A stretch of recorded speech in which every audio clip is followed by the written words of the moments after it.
Salut tout le monde, c'est Baptiste, j'espère que vous allez très très bien. Si vous ne me connaissez pas, je suis un web designer et un consultant SEO spécialisé dans WordPress.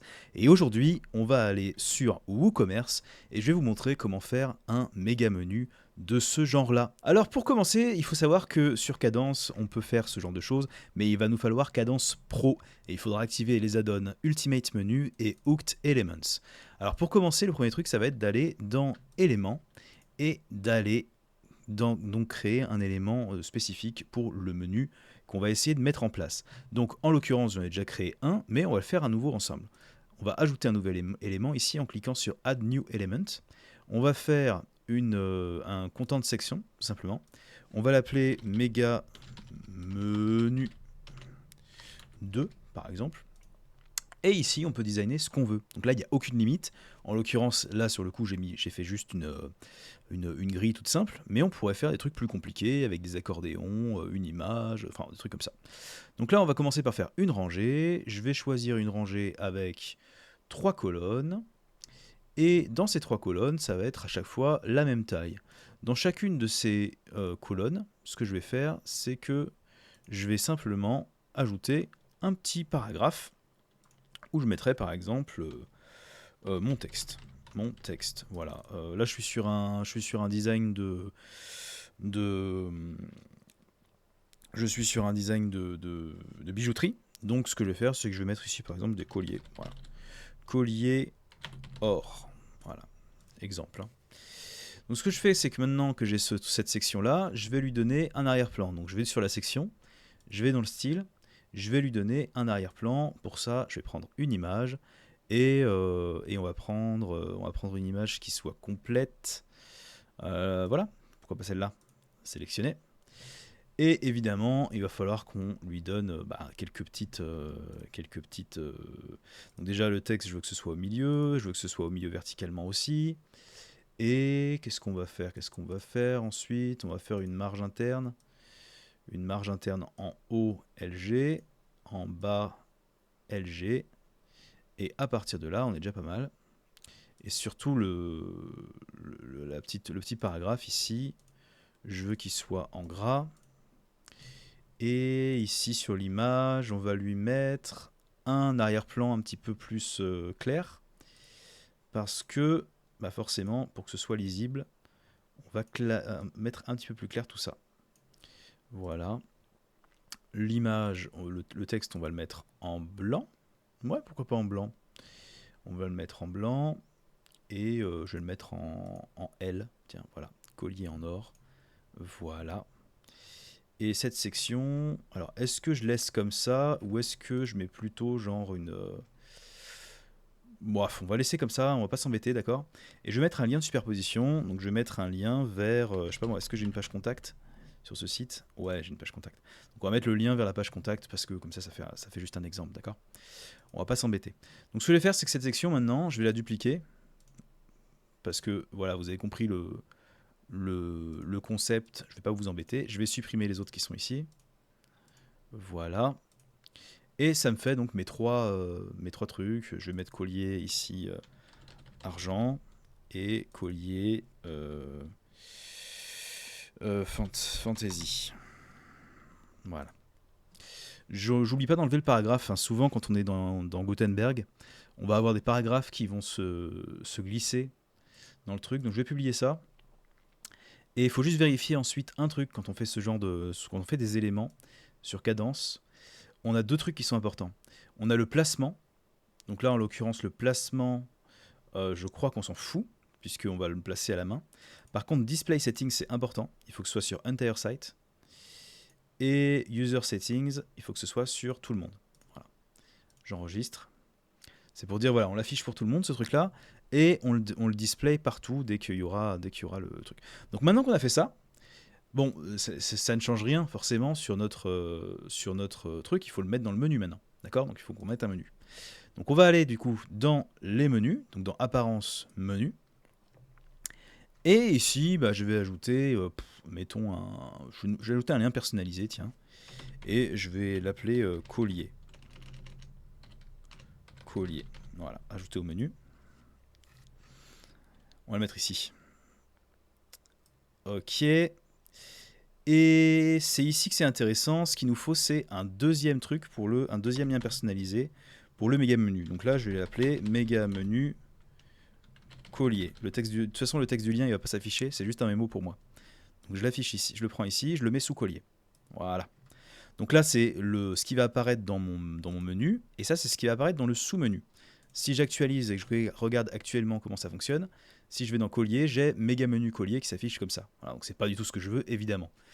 Je vais maintenant aller sur méga menu collier, ici, et je vais aller dans menu item settings. Et c'est ici qu'il y a un petit truc à faire. C'était où attends, je pense qu'il faut enregistrer ça pour que ça recharge. C'était dans collier, menu item settings. Voilà, donc c'est ce truc là. Il faut activer le méga menu dans le parent. Donc là, je ferme le parent, j'enregistre ça. Donc là, j'ai activé méga menu sur l'élément de menu collier. Et ensuite, maintenant, ici, si je vais dans menu item settings, voilà, j'ai méga settings et je peux cocher enable custom content. Et ici, je vais choisir du coup méga menu 2. Je sauvegarde et je ferme, j'enregistre le menu. Et maintenant, si j'actualise ma petite page de preview, allez, on voit que j'ai bel et bien l'élément qui s'est affiché ici. Par contre, j'ai un problème, c'est que il a affiché mes 3 colonnes dans une seule des colonnes du sous-menu. Donc il y a un petit problème, il faut qu'on revienne sur le menu principal, sur la configuration du menu. C'est dans le parent, je crois. Menu item settings, méga settings, et il faut que je dise qu'il y a une seule colonne en fait. Voilà, sauvegarder, enregistrer. Je retourne sur la démo ici, j'actualise. Et on se retrouve avec le truc comme il faut. Voilà. Alors après, bon, là, c'est pas parfait. Je préférerais qu'il y ait un petit peu de marge et tout ça. Mais tout ça, c'est des choses qu'on peut derrière régler dans l'élément qu'on a créé tout à l'heure. Donc là, par exemple, vous voyez qu'on a sur cette rangée, on a du padding petit en haut, du padding petit à gauche, en bas, pardon. Et donc, ce qu'il faudrait que je fasse, c'est simplement ajouter dans avancer ici, mettre aussi un SM à gauche et un SM à droite. Voilà, c'est tout. Et comme ça me ferait un élément avec de l'espacement un petit peu de tous les côtés, et ce sera beaucoup mieux. Voilà, j'ai un truc qui est bien nickel là, ici, maintenant. Et après, je peux travailler avec Cadence et Gutenberg, comme je le ferais d'habitude. Je peux ajouter des changements du recouvrement d'arrière-plan au survol, par exemple, si je veux que au survol, finalement, ça me mette, je sais pas moi, cette couleur-là, et que ce soit avec 75%, et ben voilà, j'enregistre, j'actualise ici, et maintenant j'ai un petit effet un peu plus sympa. Voilà, ce que je vous recommande, c'est de travailler un petit peu vos effets pour que ça fasse un peu pro, ça fasse un peu sympa. Et si je veux faire sur 2 colonnes comme j'avais fait à gauche, comme j'avais fait sur l'autre exemple là, et ben il suffit que je prenne j'ai plusieurs façons de faire ça. Je peux dupliquer cette rangée là, par exemple, ou je peux prendre toutes ces sections et je vais dupliquer ça, et ça me met voilà une autre rangée. Ok ? Et je me retrouve avec une autre rangée ici. Et ça, c'est pas mal du tout pour les e-commerce comme ça qui sont un petit peu qui ont un petit peu besoin de finalement de faire quelque chose de visuel et d'intéressant visuellement. Ça peut faire des trucs pas mal. On a aussi moyen de faire des choses assez cool avec les accordéons et les tables, les onglets, voilà. Si je fais un onglet comme ça, ce que je peux faire, c'est mettre un onglet sur le côté comme ça, et je me retrouve, alors je vais prendre comme ça, on s'en fiche, je le prends sur le côté comme ça, et je me retrouve avec voilà, tous les colliers en argent ici, et avec différents tables. On voit ça parfois sur les e-commerce, ça rend assez bien. Bon, ça demande du travail de le faire, c'est sûr, mais ça rend quand même pas mal, c'est plutôt cool à utiliser. Mention spéciale pour l'adaptabilité mobile. Il faut faire attention à ce que quand vous faites votre élément comme ça, il faut que vous vérifiez bien que ça fonctionne sur mobile comme il faut. Donc typiquement, ce que vous allez faire, c'est que vous allez utiliser les options habituelles que vous avez dans Cadence pour aller vérifier l'adaptabilité mobile. Et logiquement, ce qui se passe, c'est que dans ce genre de configuration, vous allez avoir tout qui se redimensionne sur une seule colonne, et ça marchera très bien par défaut. Et voilà, et ben écoutez, j'espère que cette vidéo vous aura été utile. Si c'est le cas, laissez-moi un petit pouce et n'hésitez pas à laisser un commentaire pour me proposer des sujets de vidéos, par exemple, qui vous intéresseraient à vous. Est-ce que vous avez des problèmes avec votre site WooCommerce? Est-ce que vous avez des problèmes avec votre site WordPress actuellement? Peut-être que vous voulez des vidéos sur, je sais pas moi, des plugins SEO, ou même que vous avez des plugins que vous aimez bien et que vous aimeriez les partager avec moi.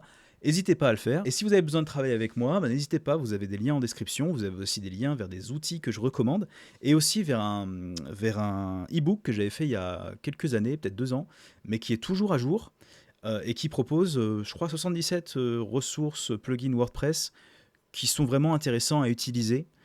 Ça va de l'optimisation des performances avec WP Rocket jusqu'à des petits plugins qui permettent d'optimiser les balises attributs des images et tout. Donc il y a une petite trousse à outils qui est pas mal du tout. Si vous démarrez dans WordPress, si vous êtes un peu débutant, vous allez certainement trouver quelques petites pépites là-dedans.